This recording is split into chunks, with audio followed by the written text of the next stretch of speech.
ರಾಧಿಕಾ,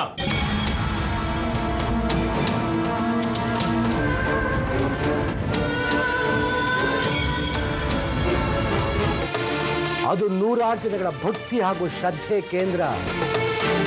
ನಿನಗೂ ಗೊತ್ತು, ಸಾಕ್ಷಾತ್ ಶ್ರೀರಾಮಚಂದ್ರ ಕೂಡ ಈ ಸಮಾಜದ ಕಟ್ಟುಪಾಡುಗಳನ್ನ ಮೀರಲಿಲ್ಲ. ಭಕ್ತಿ ಇನ್ನ ವೈಯಕ್ತಿಕ, ಆದರೆ ಆಚರಣೆ ಸಾಮಾಜಿಕ. ತಪ್ಪಾಯ್ತಪ್ಪ, ಕ್ಷಮಿಸ್ಬಿಡಿ. ಇವತ್ತು ಹೀಗಾಗಲ್ಲ. ಮುಚ್ಚೆ ಬಾಯಿ. ಅಕ್ಕ ಅವನ ಮನೆಗೆ ಹೋಗ್ಬೇಕು ಅಂತ ಹೇಳ್ತಾ ಇದ್ದಾಳೆ.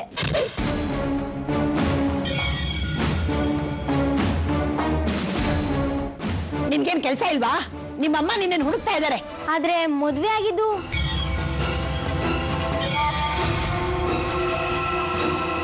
ಯಾಕೋ ತೊಂದರೆ ಕೊಡ್ತಾ ಇದೀಯಾ? ಹೇಳಿದ ಅರ್ಥ ಆಗ್ಲಿಲ್ವಾ? ಹೋಗ ಮನೆಗೆ. ನನಗೆ ಕೆಲ್ಸ ಇದೆ, ನೀನ್ ಹೋಗು.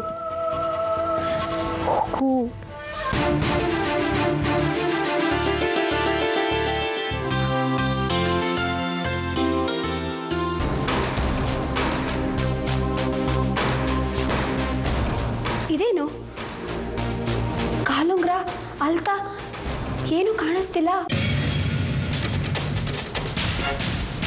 ಮಂಟಪದಲ್ಲಿತ್ತಲ್ಲ, ಅದು ಅಲ್ತಾ ಅಳ್ಸೋಗಿರ್ಬೇಕು. ಕಾಲುಂಗ್ರ ಎಲ್ಲೋ ಬಿದ್ದೋಗಿದೆ ಅನ್ಸುತ್ತೆ. ಅಯ್ಯಯ್ಯೋ, ಅಪ್ಶಕುನ ಅಜ್ಜಿ ಕಾಯ್ತಾ ಇರ್ತಾರೆ. ಹೋಗೋಣ. ಅಯ್ಯೋ, ನಾನ್ ನೋಡು ಮಾತು ಶುರುವಾದ್ರೆ ಎಲ್ಲ ಬಿಡ್ತೀನಿ. ಬಾ ಹೋಗೋಣ. ನೋಡಿ ಶಾಸ್ತ್ರಿಗಳೇ, ನಿಮ್ಮ ಮನೇಲಿ ಯಾರನ್ನಾದ್ರೂ ಸಾಕಿ, ಹೇಗಾದ್ರೂ ಸಾಕಿ. ದೇವಸ್ಥಾನ ಯರಪ್ಪನ ಮನೆ ಸೊತ್ತಲ್ಲ, ಅದರಲ್ಲೂ ಒಂದು ರೀತಿ ನಿಯಮ ಇದೆ. ದೇವಸ್ಥಾನನ ಅವಾಗವಾಗ ಮನೆ ಮಾಡೋದು, ಶುದ್ಧಿ ಮಾಡೋದು ಮಾಡ್ತಾ ಇದ್ರೆ ಪಾವಿತ್ರ್ಯ ಉಳಿತೇನ್ರಿ? ನೋಡಿ, ರಾಧಿಕಾ ಪರವಾಗಿ ನಾನು ಕ್ಷಮೆ ಕೇಳ್ತೀನಿ. ಇನ್ನೊಮ್ಮೆ ಹೀಗಾದ್ರೆ ನೀವೇ ನೈತಿಕ ಜವಾಬ್ದಾರಿ ಹೊತ್ತು ದೇವಸ್ಥಾನದ ಪೂಜೆನ ಬೇರೆಯವ್ರಿಗೆ ವಹಿಸ್ಕೊಡ್ಬೇಕಾಗತ್ತೆ.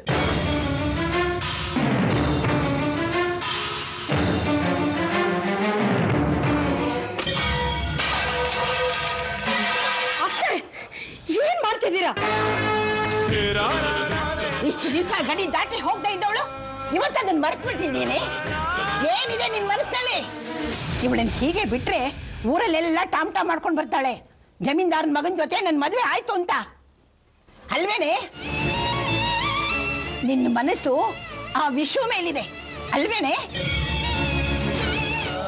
ಇವತ್ ರಾತ್ರಿ 50 ಕೊಡ ತಣ್ಣೀರ್ನ ನಿನ್ ತಲೆ ಮೇಲೆ ಸುರ್ಕೊಂಡು ಸ್ನಾನ ಮಾಡು. ವಿಷು ಭಾವನ ಹುಚ್ಚು ಕನಸು ಮನಸ್ಸಿನಲ್ಲೂ ನಿನಗಿರಬಾರ್ದು. ವಿಷು ವಿಷು ವಿಷು ನಿಂತ್ಕೋ ಒಂದು ನಿಮಿಷ. ಏನಕ್ಕೆ ಇದೆಲ್ಲ ಮಾತಾಡ್ಬೇಡ. ಅದಕ್ಕೆ ಕಾಲಲ್ಲಿ ಕಾಲುಂಗ್ರ ಇಲ್ಲ, ಅಲ್ತನೂ ಇಲ್ಲ. ಅಪ್ಶಕುನ.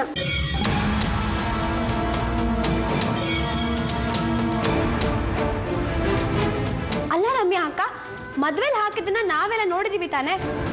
ಹಾಗಾದ್ರೆ ಮಂಟಪದಲ್ಲಿ ಇವಳಲ್ದೆ ಬೇರೆ ಯಾವ್ದಾದ್ರು ಹುಡುಗಿ ಕೂತಿದ್ಲಾ?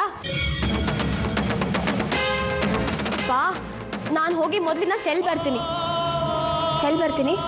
ರಾಮ ಕೃಷ್ಣ ಶಿವ.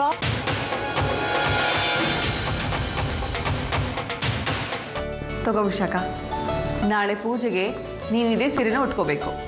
ನಿನ್ ಮದ್ವೆಲಿ ನಂಗೆ ಸರಿಯಾಗಿ ಗಿಫ್ಟ್ ಕೊಡೋಕೆ ಆಗ್ಲಿಲ್ಲ, ಅದಕ್ಕೆ ಇದನ್ನ ತಂದಿದ್ದೀನಿ.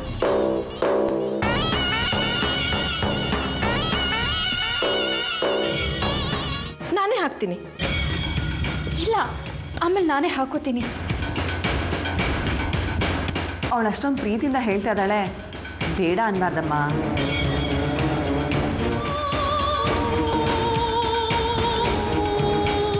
ನೋಡು, ನಿನ್ ಯಜಮಾನನೂ ಬಂದಿದ್ದಾನೆ.